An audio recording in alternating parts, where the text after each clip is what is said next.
Let's take this story about Joe Rogan's passive comment and turn it into a major news cycle event, I suppose, because that seems to be what everyone does. But I want to talk about censorship. I want to talk about what's happening with big media, with YouTube, with CNN, and I do think it's worth launching off with this. So here's the story from Daily Mail. Joe Rogan threatens to quit his $200 million Spotify deal if he has to walk on eggshells and mind my P's and Q's following N-word and vaccine misinformation controversies. They say on the Joe Rogan Experience, guest and MMA fighter Josh Barrett, 44, said he was worried he'd be judged for every little thing. Quote, I will quit if it gets to a point that I can't do it anymore, where I have to do it in some sort of weird way where I walk on eggshells, Rogan replied. He has been under fire in recent months, this we understand, and now he's basically come out and made this statement. Joe also came out and talked about Chris Rock getting slapped in the face, because I think as a comedian, everyone's like, yo, that was not cool to smack Chris Rock, but we'll get into that stuff later. I want to point out first and foremost, as I said, is this just a passive comment? You know, he's sitting there, he's doing his show, and he's like, I'd quit if it got to that point. Because I just want to mention, hasn't it got to that point? How many episodes now have been taken down of the Joe Rogan Experience? Do we know? Countless. What's that website? Do you know what that website is? I don't know what it is. I'm going to look into it. It's countless. JREmissing.com. I mean, it's ridiculous. Let me see if I can find it. Is it JREmissing.com? Yeah, JREmissing.com. Hey, There you go. 113 episodes of the Joe Rogan podcast are missing from Spotify. And on February 4th, 2022, a whole bunch of episodes were taken down, including one with Kyle Kalinske, where so everyone said the reason they were taken down is because they're episodes where Joe said the N-word. Kyle said that wasn't true. Right. And he said in that episode, though, he was talking about Saudi Arabia, and that's what he thinks. So I just gotta, call it like it is, man. I think Joe's a good dude. I think he does tremendous good, but I'm also not convinced he would quit. I think that if it really did came down to it, Joe would not publicly say, hey, I'm being forced to do something. Where was Joe Rogan's statement on why Majid Nawaz's episode was withheld for 3 weeks? I think it was 3 weeks. Majid was lighting up the internet on this. Majid hosts, previously and recently hosted a huge show on the radio in London. What is it? What's LBC stand for? It's not No, London it's not Broadcasting London. Company. I It's don't like remember. British Channel or something? No, it's not that. It was like Conversation, something like that. I don't know. London's biggest conversation? London Something like Broadcasting Company originally. No, that's not what it stands for. That's what this says from It's the a radio show. Wikipedia. It means something else. Because I said that to him, and I was like, what is it, like London Broadcasting Corporation? He laughed. He's like, no, it's like something biggest conversation. But anyway, Majid Nawaz is not some random nobody. So when he goes and records with Joe and talks about a whole bunch of really important stuff, and then the episode doesn't go live for almost a month, and we hear nothing from Joe, I got to be honest, as much as I think Joe is a good dude, and I think he does stand up for a lot of people in good ways, I also think that if it really came down to it, he would not tell us he's being censored. He'd pull the episodes, passively mention them, not really give some good answer, and then the reality is he'd likely apologize. Well, that's my frustration a lot with, the totality of Hollywood and entertainment, because, for those who don't know, that was where I started. I directed Oscar-winning actors, actresses, some of the biggest music stars. And, being in that world, I always hear now that I'm in politics, people go, oh, was it really hard being like the lone conservative? And the truth is I was not the lone person on that side. The reality is there's a bunch of cowards. I was going to say you're making conservatives sound like cowards, but you said it before me. They're a bunch of cowards, and I've said it to their faces. And some of these people are the biggest stars in the industry, and they're just terrified of not having easy access to capital. It's not just access, it's easy access. I could call out some people right now. Yep. Because I remember I was hanging out in LA, and there was a bunch of Trump supporters that were doing some event, and there was some celebrity they saw who they knew, and they walked up and they, high five, fist bump, gave hugs, and then this individual just was like, no, nobody can know. It's like I'll lose everything. Yep. Yeah. Naming names. It's a big thing, and that cowardice is going to cost us something at some point. And that's why I think, we've got to try to motivate these people to show that you can have success outside of this, because it does have a cultural impact. And then being able to see that, honestly, even on levels like this, that a show like this can be as successful as it is, I would hope would give some sort of inspiration to somebody like Rogan to say, you know what, And he's done this before he was with Spotify. So I wish it would just sort of encourage those people to say, have some courage. Go fight for something. Fight for free speech. Fight for these values you say you believe in. Because that episode's incredible, by the way. He went hard. Majid, how do you say his name? Majid. He went hard. It was one of the most significant Rogan episodes ever, which is why I always want to cut Joe slack. He's got the biggest podcast in the world. He does tremendous good. He reaches so many people, and I know a ton of people who are like left-leaning normies who have learned a lot of truth and principle because they watch Joe. Absolutely. But I'm going to be honest, when I look at this, I can't come out here in good conscience and be like, look, I know Joe, I consider him a friend, and he's totally right. He'll stand up. I'm like, dude, everybody knows that episodes have been pulled. Everybody knows that episodes have been withheld or delayed. Everybody knows Joe's apologized for a variety of things. I think it would be dishonest for me to just be like, oh, yeah, he'll definitely. I don't think so, man. You tell me if I'm wrong about this. I do feel like if you were in a similar situation, which I don't think you would be in the first place because I don't think you want to be owned by anybody, but if you were in that situation, you would absolutely not stand for it. Like if, in this respect, I have a different strategy on stuff like this. It would be an insane lie for me to say that if YouTube ever came to me with censorship demands, I would refuse. Well, of course not. Of course, there's been several circumstances where I've been like, I can't say a certain name on the show, so nobody say it, right? So we set up Timcast.com to make sure that we could have our own space that was isolated and protected, that was fortified. Joe's in that space. Yeah. He's literally in his fortified space. He's got a secure contract. And if he's willing to withhold shows on with a secure contract, now that I'm like, I mean, in that circumstance, yeah, I wouldn't do it. And I got to say, there are some things I can't talk about because we do work with other companies, but we've actually had people come to us and try and cancel us, with things we're doing on the website, and we've basically given them the middle finger. And good. We play a similar game to like what Daily Wire did. When Harry's pulled out and denounced them, they were like, we are going to put everything that we had to promoting you, to denouncing you, to rivaling you, to challenging you. So I'll put it this way. On YouTube, there's a different story here. Joe, I think he mentioned this, but maybe I'm misremembering. It's been a while. He mentioned that like YouTube, there's censorship.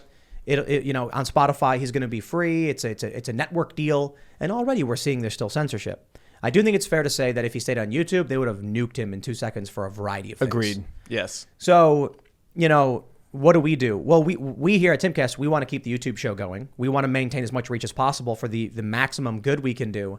But we always promote the website. We have journalists on the website, and we want to make sure we're leveraging the access to this, to YouTube's network to promote a space where we can have whatever conversation we want to have. If Rogan watches, he should think about those couple words you used, maximum good. What is the maximum good he could do? Because he has a very successful career. We actually used to live in the same area when we were both in Calabasas, and he's incredibly successful. At this point, what's the maximum good you can do? And it would be build your own. Build it and they will come. I think he would have more people and it'll have some longevity. You can bring in other people and then allow a space where people can be free. Look, when we started expanding Timcast.com, when I started expanding from just my YouTube show, which was me sitting in a room with a GoPro pointing at my face, and now we're in this like 6-figure studio, I was not rich.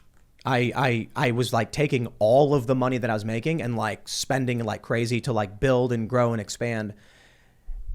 Joe was rich before the podcast and was rich during the podcast. But it just goes to show there's different kinds of people. And I'll stress this again. I mean, the amount of good the dude has done. Yeah. For one thing, the fact that I'm even here and the success I've had is due partly to Joe helping me out. I should say, Joe expressed to me, he was like, nah, look, man, you came on my show. You helped make those episodes big. And I'm like, yeah, but look, he didn't have to have me on. There's he really, really helped out everything we're doing. That's undeniable. And so I think he has helped create a whole lot through his sphere of influence. I just get frustrated sometimes when I see people of massive means not being like, yo, if you've got $10 million, you could be like, I'm gonna take $1 million and I'm gonna start something. Seed something. I think it's fair to point out it's very difficult to launch a podcasting platform. Yeah. I think Joe could have done it. He could, 100%. Or No he could doubt he fund it. could. No doubt he could. When it comes- and it would be massively successful. It you know? really comes down to mental capital. I think a lot about this lately. Like because we talk sometimes like if you had $100 million, why don't you do something with it? Why don't you create a company? Because it requires your time and your energy. Otherwise, unless you're going to do like we were kind of chatting about this before the show, you're either throwing your money at a group of people that you're just going to trust and hope that it works out. But at that point, Rogan's not even involved anymore. I don't want to see him throw money down a drain. So like, does he have the time and the energy and the desire to run a company? Because that is a lot of work, a lot of listening, hours and hours, many days.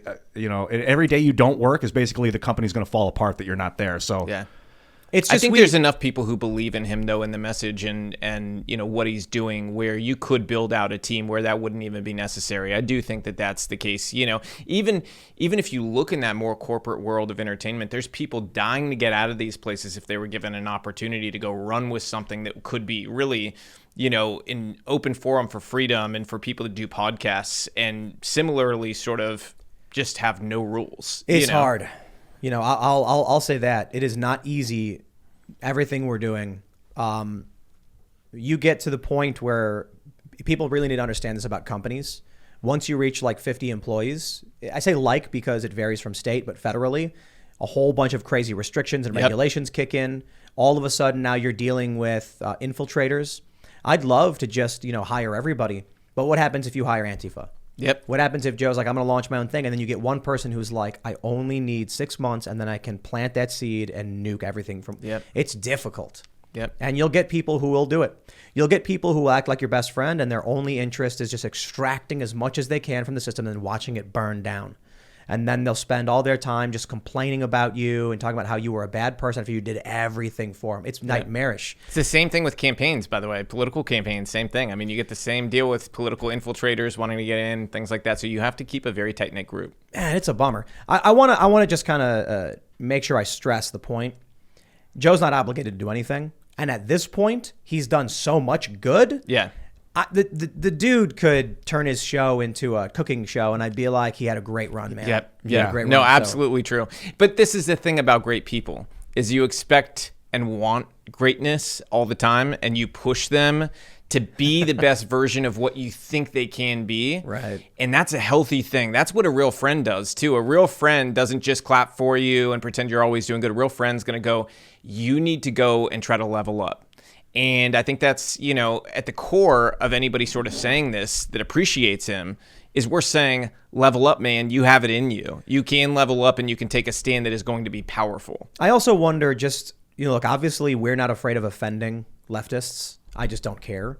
And I wonder if Joe's mentality is more so there are people who are on the left who just don't know.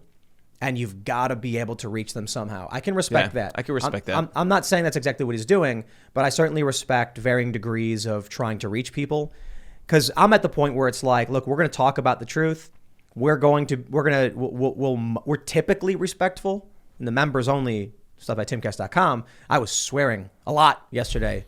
Yeah, I was swearing at Ron Perlman because that dude is irredeemable. He's crazy. Irredeemable. I actually tried to watch that Twitter video he made, and I had to shut it off twice out of fear. Like, he scares me because I've seen him in so many movies. So I mean, you just can kind of almost see a mugshot in it. If you look hard enough, you can see his future mugshot because something's gonna crack the guy. It's like one eye was like down. Why does he do that thing where he smashes his chin? You know what I mean? Like, I don't know. Instead of filming a video and being like, hey, all of these photos and videos are of him pointing down and it's so weird, mashing his face so he looks crazy and like Donnie boy. Especially because as a director, actors like him have been blocked out so many times where they know the blocking, they know how they look in front of a camera. Like he's camera aware. He knows what is going on and he does that intentionally. Okay. The greatest thing ever would be is if Ron Perlman comes out in a few months and then he has a whole collection of all of the videos and photos he's posted.